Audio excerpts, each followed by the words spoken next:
Shikues të nderuar, ju përshëndes, jemi në minutat e ditarit informativ në RTS Gjirokastra, kundër të tjera sot, të keni mundësinë të ndiqni. Procesi zgjedhor për parlamentarët e 11 majit në Bashkinë Gjirokastër do të administrohet nga KZAZ numër 81, ku kanë bëritur edhe materialet e para zgjedhore. Tashmë qytetarët po bëjnë verifikimin e emrave në listat e zgjedhësve të publikuara pranë qendrave të votimit. Këshilli Bashkiake i Gjirokastrës i ka hapur rrugë projektit ndërkufitar AOS Vjosa që do të shtrihet në rajonin Jugor. Gjatë mbledhjes së të mërkurës, Këshilli ka votuar në unanimitet të gjitha pikat e rendit të ditës. Me gjithë kthesat e befta të motit ditë më parë, shoqëruar me ulje të lehta të temperaturave, ka edhe nga ata që kanë guxuar të drejtohen plazheve. Në Sarandë ajo çka të bie në sy është se tërgjatësia e plazheve publike poshtë shëtitores shihen frekuentues të shumtë në numër. Remitancat gjatë vitit të fundit kanë pësuar një rritje tepër të madhe, duke kapur shifrën mbi 1 miliard euro. Përfaqësues të ekonomisë thonë se ky rezultat vjen si shkak i largimit të shumtë të rinjve në emigracion. Ju njohim tani më gjerësisht. Procesi zgjedhor për parlamentarët e 11 majit në Bashkinë Gjirokastër do të administrohet nga KZAZ numër 81, ku kanë bëritur edhe materialet e para zgjedhore. Tashmë qytetarët po bëjnë verifikimin e emrave në listat e zgjedhësve të publikuara pranë qendrave të votimit. Komisioni Zonal i Administrimit të Zgjedhjeve për Bashkinë Gjirokastër është pajisur me një pjesë të materialeve zgjedhore. Në ambientet e Pallatit të Sportit, ku është vendosur ky komision, kanë mbritur pajisjet elektronike të identifikimit, të cilat do të instalohen në 65 qendrat e votimit, si dhe tavolinat e monitorët e grupeve të numërimit. Këtu nga dita në ditë po kompletohet infrastruktura zgjedhore. Për shembull, ditën e djeshme kanë ardhur pajisjet PEI, të cilat do shpërndahen në çdo qendër votimi pasi janë identifikuara me një numër.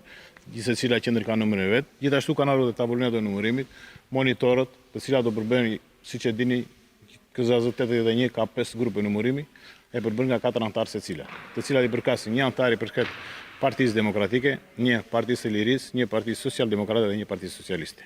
Dhe këto grupe numërimi kemi njoftuar partitë politike të cilat konform ligjit do të sjellën ditën e nesërme të gjithë grupet e numërimit dhe listat e anëtarëve të cilët do numërohen. Gjithsesi çdo parti politike, siç e tham, do jenë 10 grupe numërimi, të cilat do të alternojnë me njëri tjetri, pasi një tavolinë nuk mund të numërojë jo më pak se 5 qendra votimi dhe jo më shumë se 10. Në listat e Bashkisë Gjirokastër numërohen 40.510 zgjedhës që do të votojnë në 65 qendra, ose 2 më pak se në zgjedhjet vendore të 2023-shit. Po sa të interesuar janë qytetarët gjirokastrit që kanë të drejtën kushtetuese të votës për të verifikuar emrat në këto lista? E keni verifikuar emrin në listat e zgjedhësve? Po. Ku e keni qendrën e votimit? Në Pazar të Vjetër. Fat keq jo, po do vete se s'bën tasho, sepse për shkak të angazhimit të punës nuk mundem, po do dërgoj burrin apo djalin dhe do t'i shikojmë, sepse na intereson ajo gjë. Do votojmë se s'bën. Kemi zgjedhje përpara në 11 maj. E keni parë emrin, e keni tek lista? Po e kemi qendër votimit në Manalat, te qendra shëndetësore. E kemi parë, e kemi verifikuar, gjithë familjet janë të shkruara në fletët. Kështu që nuk ka ndonjë shqetësim nga ana jonë. Në rang qarku për parlamentarët e 11 majit pritet të marrin pjesë nga diaspora 8.002 persona mbi 18 vjeç. Këshilli Bashkiake i Gjirokastrës i ka hapur rrugë projektit ndërkufitar AOS Vjosa, i cili do të shtrihet në rajonin Jugor. Gjatë mbledhjes së të mërkurës, Këshilli ka votuar në unanimitet të gjitha pikat e rendit të ditës. Këshilli Bashkiake i Gjirokastrës zhvilloi sot mbledhjen e radhës, ku në rend dite ishin 8 pika, ndërto miratimi i ndihmës ekonomike për muajin prill dhe një memorandum për menaxhimin e integruar të burimeve ujore në lumin Vjos në bashkëpunim me Bashkitë Fqinje e të tjerë. Gjatë mbledhjes u miratua edhe programi buxhetor afatmesëm 2025-2027 dhe buxheti vjetor. Për 2024 po shkurtojmë fondin për rezervat e 2025. Në 5 milionë lekë. Këto lekë do të shkojnë, 3 milionë e gjithë do shkojnë për blerjen e projektit të re urbanistik dhe diferenca tjetër do të shkojnë për kthimin e bursave, për kthimin e parapagimeve të kopshteve dhe diferenca tjetër do të shkojnë për kampionatin kombëtar të fshatit. po ashtu përcaktua një zonë e re për parkimin e autobusëve në lagjen Puntori dhe u vendos ngritja e një grupi për mbrojtjen nga zjarri në ndërtesat e bashkisë. Është mbaruar rregulloria, tani po punojmë me bizneset e pazarit për të bërë një rregullore për sa i përket parkimeve, atë çfarë diskutuam. Por jemi duke u marrë në të njëjtin kohë, kaluam radhën para sheshit Çelçizit lagja Puntore, dhe ne tani bërëm gjithë pushime përkatëse dhe bërëm një studim të veçantë për të gjitha parkimet dhe për mënyrën e vendosjes për të gjithë rezidentët që do të asjellën më pas. Në kjo gjë do të vazhdojmë në të gjitha rrugët e qytetit dhe të njëjtin kohë jam duke u bërë në një grup pune anë financiare që ne do realizojmë dhe do t'ja propozojmë zyrës së financës dhe grupit që është kompletarja që ne të vazhdojmë të blejmë këto makinetat me qëllim që të bëhet mbledhja e të ardhur. Po, kjo është pjesë e bashkë dhe do të vendosen gjithasë njerëzit. Mbledhja përfundoi me miratimin e të gjitha pikave të rendit të ditës, ndërsa Këshilli Bashkiak theksoi angazhimin për t'u përgjigjur nevojave të komunitetit dhe për të ndjekur nga afër zbatimin e vendimeve të marra.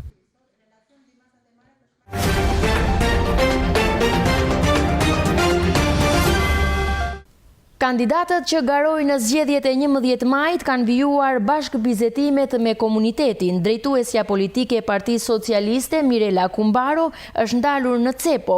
Kandidati Dhima ka zhvilluar një bashkëbizetim me forumin e aeroportit, ndërsa kandidati Peçi është ndalur në fshatin Prongji. Ndërkohë që kandidati i Partisë Demokratike Arben Ristani ka folur rreth programit të PD-s. Lëvizja Bashk është ndalur këtë të martë në Gjirokastër. Drejtuesja politike e qarkut Gjirokastër për Partinë Socialiste Mirela Kumbaro dhe kandidati për deputet Piro Dhima kanë zhvilluar një takim me banorë të 11 fshatrave të zonës së Cepos për të realizuar të tjera projekte dhe për t'i dhënë Shqipërisë dhe shqiptarëve pasaportën europiane edhe këtë mandat të katërt votën në 11 maj duhet ta japin për Partinë Socialiste, u shpreh ndër të tjera Kumbaro. Është një nder i madh për mua sot në fakt që jam në luginën e Cepos me njerëz të Cepos, të Labërisë, të Palokastrës, të Omelicës. Labëria dhe zona e Cepos është nga ato zona të cilat janë këtu sa ç'është dhe jeta. Dhe ju jeni ata njerëzit krenarë që mbani fshatrat tuaj, zonat tuaj, i jetoni aty, punoni aty, po dhe me këtë qëllim kam ardhur, jetoj këtu në Gjirokastër, punoj këtu në Gjirokastër, do më keni këtu në Gjirokastër, çdo ditë këtu do të jem bashkë me ju, pranë jush. Është e para herë që të 5 kandidatët e listës janë 100% nga qarku i Gjirokastrës.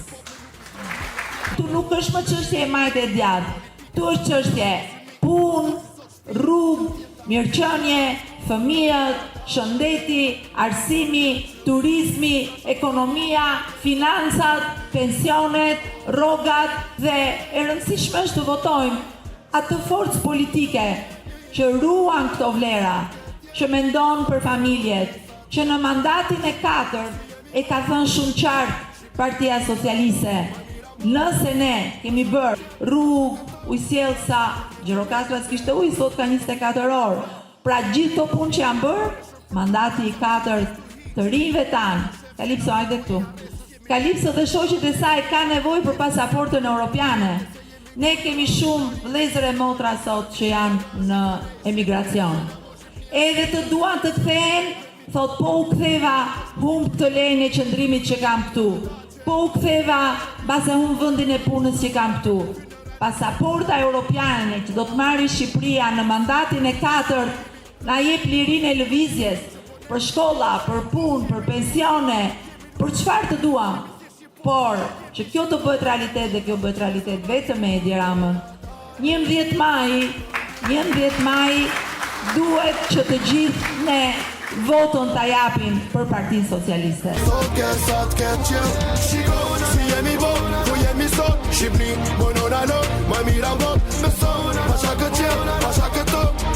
Për një qëllim në Europë.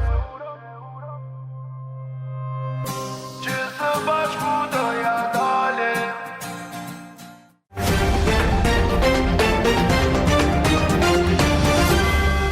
Do vlerësoj Kandidati i Partisë Socialiste Piro Dhima zhvilloi një bashkëbisedim me anëtarë të forumit për aeroportin e Gjirokastrës për vazhdimin e punës për jetëzimin e aeroportit të Jugut. Mes të tjerash, kandidati Dhima theksoi se kemi investuar në aeroportin e Gjirokastrës duke realizuar fluturime turistiko-sportive, përfshirë edhe ato ndërkombëtare, pjesë të cilëve janë turist, sportistë vendas dhe të huaj. Me fitoren e Partisë Socialiste në 11 maj dhe projektin Shqipëria 2030, synojmë shndërimin e këtij aeroporti në një pikë të rëndësishëm për turizmin elitar në jug të vendit, pohoi kandidati për deputet i Partisë Socialiste. Do vlerësoj atë punën tuaj që keni bërë dhe mbështetjen që i keni dhënë krijimit dhe nismës për zhvillimin e turizmit në Gjirokastër, sepse aeroporti së pari sjell zhvillim, së dyti hap një derë shumë të madhe me botën, së treti plotson një ëndër që juve e keni kaq vite me radhë që doni ta bëni realitet. Me mbështetjen e qeverisë në mandatin e 4, kjo ëndër e të gjithë këtyre brezave e Vangelit që e ndjek nga afër si gazetar, Lambit që është një simpatizant dhe mbështetës shumë i fortë i forumit dhe i aeroportit. Dhe një ndër themelusi. Dhe themelus, bashkë me Dorin që tani sapo vjen, kjo ëndër do të bëhet realitet në këto 4 vite që vinë. Disa kanë thënë që ta bëjmë aeroport sportiv me disa mbështetje modeste të disa faktorëve dhe të jetë vetëm për shërbimet të këtyre avionëve kaçator dhe sportiv, ose të turistëve VIP. Por ne do të shkonim më tutje që të bënim një aeroport të jugut, i cili do të ishte faktor zhvillimi në rajon. Sepse ky aeroport e sjell botën dhe Europën 10 minuta larg nga çdo hotel dhe nga çdo zonë në jurisdiksionin e Bashkisë Gjirokastër. Fitimet e aeroportit janë nga më fantastike. Çon standardin e qytetit. Jo vetëm aq, po në fund të fundit kemi nevojë për një turizëm elitar. Siç po e shohim, vërtet na pëlqen që turizmi të ketë turizëm të ketë, por shpesh na pëlqen që ky nivel turizmit i përgjigjet edhe si thua standardit që qyteti jon ka krijuar sot.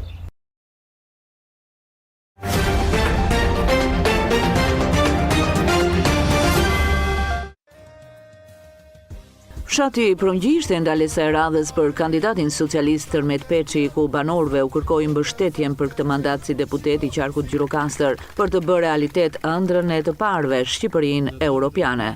Unë do ta ndaj këtë si djali juaj, si vllai juaj, si miku juaj, edhe rrugtimi im në gjithë të karrierë politike ka qenë i sinqertë i drejt për drejt me njerëzit, se thash njerëzit të shikojnë, të peshojnë, të gjykojnë dhe të vlerësojnë sipas kokës të vendit qylafit themin. Por unë dua që ne të gjithë së bashku të maksimizojmë të pakënaqurit, të maksimizojmë këto pak ditë janë. 2 djela gjysmë nuk bëhen. Prandaj unë punoj për të kthyer borxhin Partisë Socialiste për vlerësimin dhe respektin që më ka bërë në 4 mandate ndërvelen. Vetëm Partia Socialiste mund të jetë e vetmja forcë politike që mund të bëjë dhe ëndrrën e të parëve tanë realitet Shqipërinë në Bashkimin Evropian.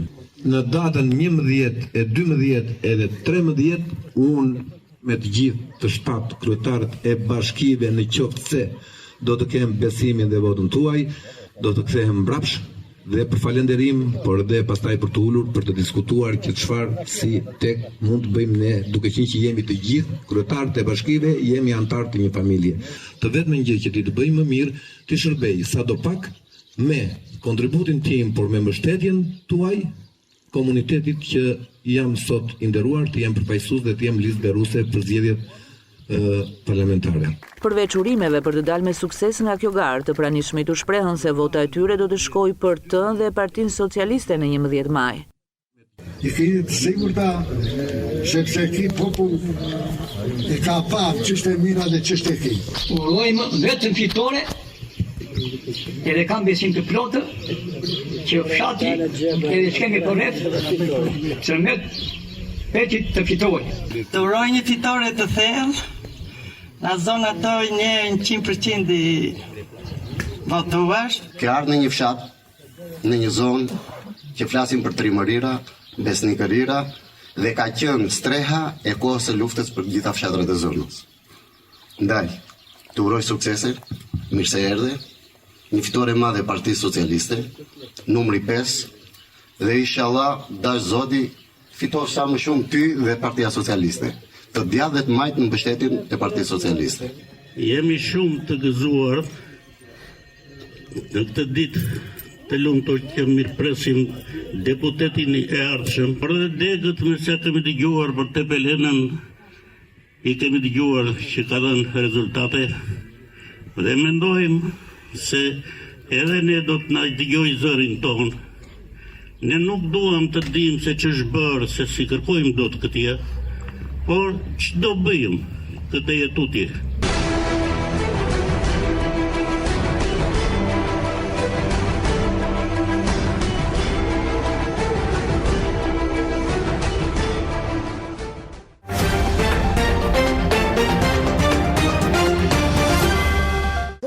Pse zgjodhet Qarku Gjirokastër për të kandiduar në këto zgjedhje parlamentare?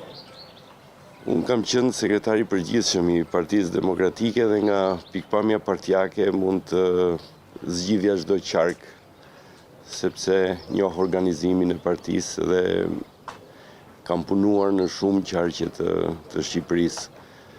Por zgjodha Gjirokastrën dhe për të respektuar origjinën time. Familja ime vjen nga Zagoria e Gjirokastrës dhe fëmirin time kam kaluar shpesh në fshatët e Zagorisë. Kështu që në respekt dhe të origjinës së familjes, mendova që Qarku i Gjirokastrës mund të ishte opsion shumë i mirë për të kandiduar për Partinë Demokratike. Dy fjalë më tepër, kush është Albert Listani? Për t'ju njohur edhe ata për të cilëve ju kërkoni votën. Albert Listani, unë jam i martuar, kam 2 fëmijë, kam një vajzë të rritur, e cila dhe ajo është martuar dhe për kuriozitetin e teleshikuesve tuaj më ka bërë dhe gjysh. Kam mbaruar studimet në Fakultetin Juridik në vitet 91, i takoj brezit të studentëve që bën shmos për demokracinë në Shqipëri.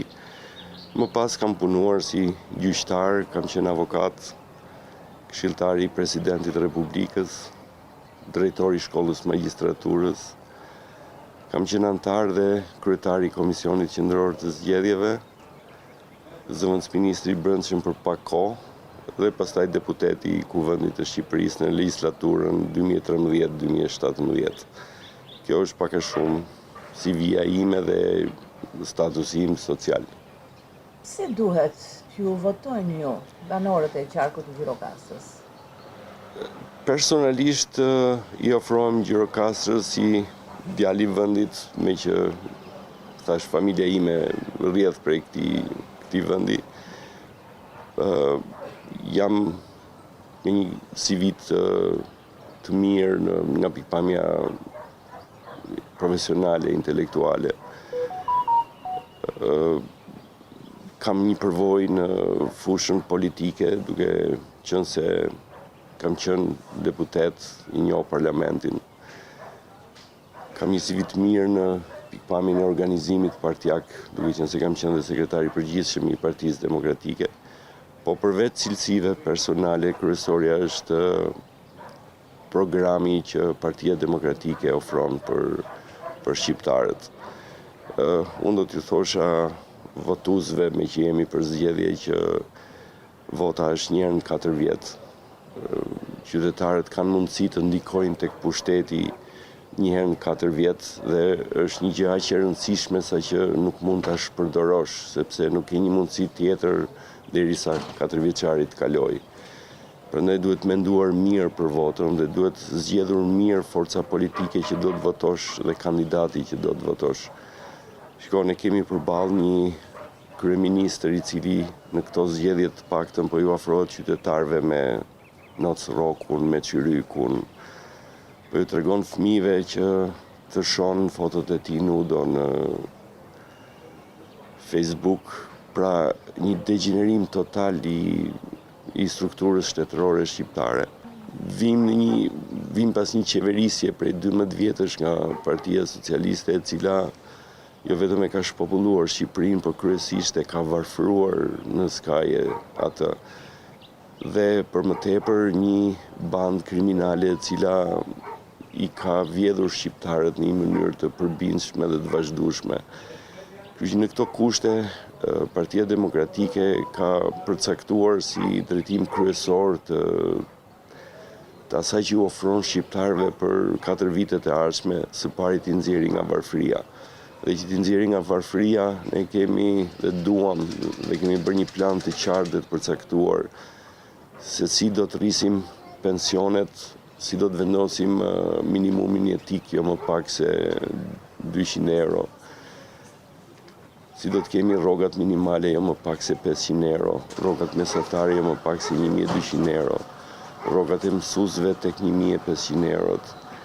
Duam të ulim çmimin e energjisë elektrike, duam të ulim çmimin e naftës, duhet të ulim taksat, në mënyrë që shqiptarët të dalin nga varfëria. Dhe paralelisht me këtë duhet të kalojmë nga Shqipëria hotel, pra nga Shqipëria e përqendruar ke ndërtimi, tek Shqipëria e përqendruar tek prodhimi. Ke prodhimi vendas, ke Made in Albania. Dhe së treti, një nga shtyllat kryesore të programit PD-s është ofrimi i shërbimeve tek njerëzit. Në Gjirokastër ju shikoni që shërbimet janë larguar.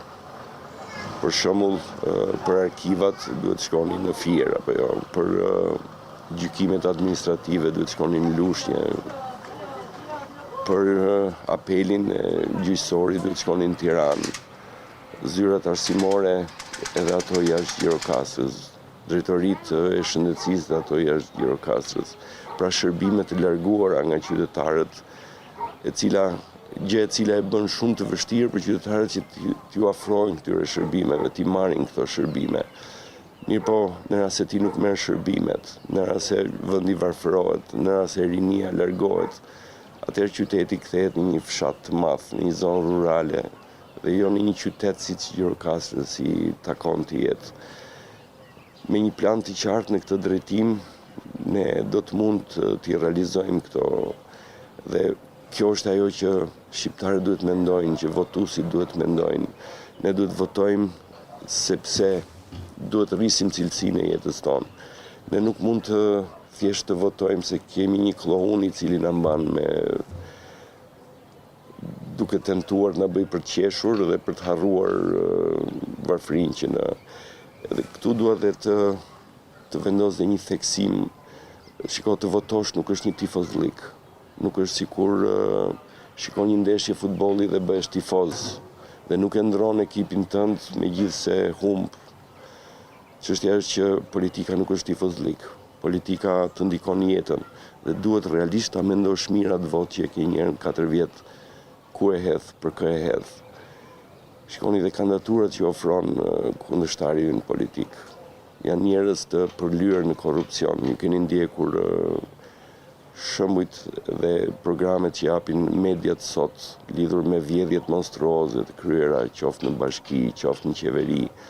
Dhe keni përballë qytetarë cilët apo kandidat për deputet, të cilët ose nuk kanë asnjë lidhje me politikën, ose nuk kanë punuar asnjëherë në administratën shtetërore, ose janë të pashkollë dhe pretendojnë që të jenë deputet, ose kanë dhe të kaluara të tmerrshme në qarkun e Gjirokastrës, që gjirokastritët i njohin si hajdut ordiner. Dhe kjo është dhe ta fyesh popullin e Gjirokastrës, kulturën e Gjirokastrës.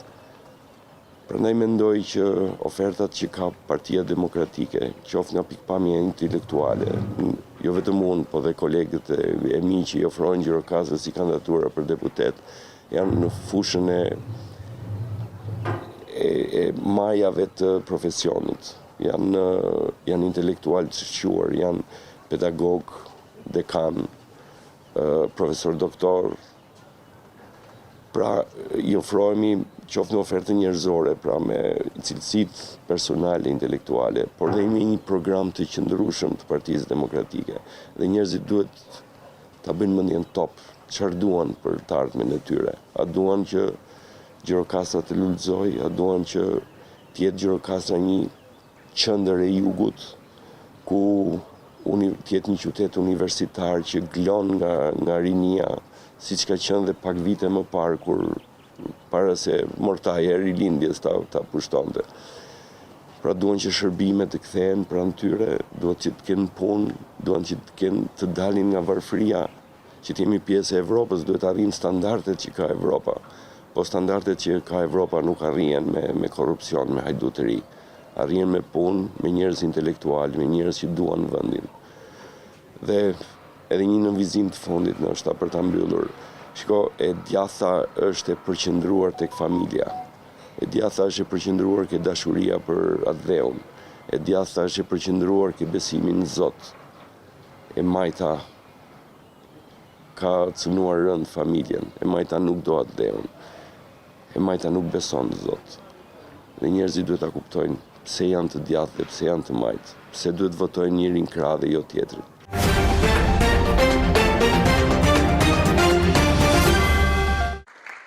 Kryetari i partisë Lëvizja Bashk, Arlind Qori, ishte dje në Gjirokastër ku prezantoi 5 kandidatët me të cilët kjo forcë politike e garon në qarkun jugor. Në një prononcim për RTS Gjirokastra, ai u shpreh edhe lidhur me mënyrën si po e zhvillojnë këtë fushat. Në qarkun e Gjirokastrës ne kemi një listë shumë të mirë kandidatësh, e cila prihet nga informaticieni Klevis Bedaj, një prej qytetarëve besoj unë më aktiv të Gjirokastrës si qytet, pa dhe më gjerë. Në listë e hapur pastaj kemi edhe një urbaniste mjaft të mirë, të shkolluar në Francë, si Stella Muçi, dhe pastaj po ashtu aktivistë tjerë të arrirë si Kledison Hariza, Sokol Gjoni dhe Silvana Zoto. Kandidatët e Lëvizjes Bashk për qarkun e Gjirokastrës janë shprehje vullneti të anëtarëve tanë në këtë qark dhe sigurisht e besimit të gjitha strukturave drejtuese të Lëvizjes Bashk. Ku e shihni veten pas zgjedhjeve? Me rezultatet kuptohet në këtë qark. Ne po bëjmë fushat intensive në çdo qark. Edhe mënyra e organizimit të Lëvizjes Bashk është e tillë që ne bazohemi tek anëtarët dhe aktivistët e territorit. Kësaj kandidatët dhe aktivistët tanë në Gjirokastër kanë bërë dhe vazhdojnë të bëjnë fushat deri më deri. Jo vetëm qytetin e Gjirokastrës, por në të gjitha bashkitë, fshatrat, qytetet e qarkut të Gjirokastrës. Unë sigurisht jam këtu për një takim publik masiv të Lëvizjes Bashk, mirë kandidatët tanë dhe aktivistët tanë janë të papërtuar dhe nuk kanë lënë derë pa trokitur, e fshat sa do të largët pa shkuar, për shpërndar një fletush thjesht që përmbledh pikat kryesore të programit tonë. Gjirokastra në këndvështrimin tim është keq përfaqësuar në dekadat e fundit, nga parti funde kryet korruptuara politike dhe nga personazhe politike famkëshi. Drejtues e listave të partive si Partia Socialiste dhe Partia Demokratike, unë besoj që nuk i bëjnë nder as qytetit dhe as qarkut Gjirokastrës. Nga ana tjetër, kandidatët tanë të rinj të mirë shkolluar janë vërtet një burim krenarie për ne si parti, si Lëvizje Bashk, po besoj edhe një burim i mirë përfaqësimit të ardhshëm të qytetarëve të Gjirokastrës në Kuvendin e Shqipërisë. Pra si e keni organizuar, themi, këtë fushat juve? Fushatën është e thjeshtë. Ne shkojmë te populli përpara se populli të vijë tek ne. Që thot për javë të tëra, ne, jo vetëm Gjirokastër, por kudo nëpër Shqipëri, trokasin nëpër dyer, shkojnë nëpër tregje, ecim nëpër rrugët kryesore të qyteteve të fshatrave dhe u flasim njerëzve. U flasim të gjithëve. Shumica dërmuese për qytetarëve janë mirëkuptues, na dëgjojnë, na përkrajnë, tek tu qëllon ndonjë që thot plaç, është pjesë e jetës politike dhe kjo. Sa kohë ne u flasim gjithëve, nuk kemi ndrojtje, nuk bëjmë plane para përgatitore për të shkuar vetëm aty ku na hapin derën, patjetër që do të marrim të gjitha reagimet e shoqërisë. Ama unë jam vërtet entuziast se çdo herë dhe çdo kund ku kemi lëvizur për territorin e Republikës së Shqipërisë, edhe në qarkun e Gjirokastrës, qytetarët kanë qenë vërtet të respektueshëm dhe të interesuar për terren që përfaqëson dhe mishëron Lëvizja Bashk. Cilët janë antarët dhe simpatizantët e Lëvizjes Bashk?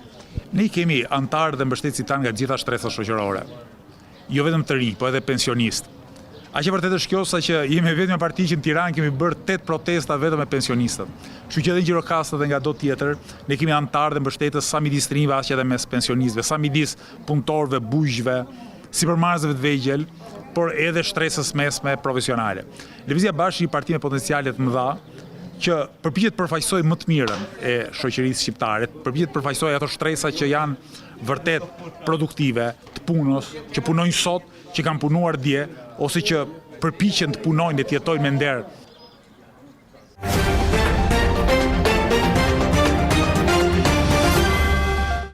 Me gjithë kthesat e befta të motit ditë më parë, shoqëruar me ulje të lehta të temperaturave, ka edhe nga ata që kanë guxuar të drejtohen plazheve. Në Sarandë ajo çka të bie në sy është se tërgjatësia e plazheve publike poshtë shëtitores shihen frekuentues të shumtë në numër. Prilli ka shënuar edhe frekuentimin e plazheve në qytetin bregdetar të Sarandës. Si të shihet edhe nga pamjet, në tërë gjatësinë e plazheve publike poshtë shëtitores shihen frekuentues të shtuar në numër. Nuk kanë qenë të paktë ata që nuk e kanë menduar 2 herë zhytje në ujë, pavarësisht temperaturave. Më të zhurmshmit ishin fëmijët të cilët jo vetëm shijuan zhytje në ujë, por demonstruan edhe hedhje nga trampolina. Mua më pëlqen të futem, po nuk më lë mami dhe kam të bebin e vogël. Mes frekuentuesve të plazheve të Sarandës dallonin ata që ditën e djeshme e kishin ditën e parë të plazhit. Sot e kam filluar. Ditë e parë? Ditë e parë sot. Si po duket uji? I ftohtë një çik, po mirë.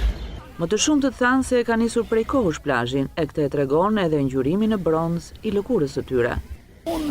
Kur gjej sa herë që kam kontakt me detin, nuk kam asnjë lloj problemi për punë. Vetëm mos ketë erë, mos ketë i trubullt, por po që ujë i pastër, unë nuk rezistoj dot. Si vjet para ato 3 ditëve. Për mua është shumë okay. Për ujin e pastër ke marrë, për restorantën e bukur, është ashtu. Kalojnë mirë. Shtu, inshallah koha na zgjat mirë edhe shtu. Prej 3 shtune, vire 4, inshallah që shtu vazhdo. E pritshme është që ditë pas dite, në varësi dhe të rritjes së temperaturave, plazhet të mbushen me frekuentues. Maj zakonisht shënon startin e sezonit të ri të plazhit për një masë të madhe frekuentuesish, vendas dhe të huaj që gjenden në Sarandë. Remitancat gjatë vitit të fundit kanë pësuar një rritje tepër të madhe duke kapur shifrën mbi 1 miliard euro. Përfaqësues të ekonomisë thonë se ky rezultat vjen si shkak i largimit të shumtë të rinjve në emigracion. Të ardhurat që emigrantët sjellin çdo vit ka bërë të mundur që remitancat të pësojnë një rritje relativisht të madhe vitin e fundit. Pedagogja e ekonomisë Antoneta Polo bën me dije se remitancat kanë arritur të shënojnë një nivel rekord duke kapur shifrën e mbi 1 miliard eurove. Kjo rritje vjen si rezultat i numrit të lartë të emigrantëve kudo nëpër botë. Apo e thon ndryshe të ardhurat nga emigrantët, është një nga të ardhurat kryesore në ekonominë shqiptare, në përgjithësi dhe për qytetarët shqiptarë në veçanti. Vitin e fundit kemi shënuar një bum i këtyre remitancave dhe sipas të dhënave të Bankës së Shqipërisë, vlera e këtyre remitancave ka kaluar 1 miliard euro, pra për vitin 2024 është 1.05 miliard euro, shifër kjo rreth 12.5% se e njëjta periudhë e vitit kaluar, pra se viti 2023.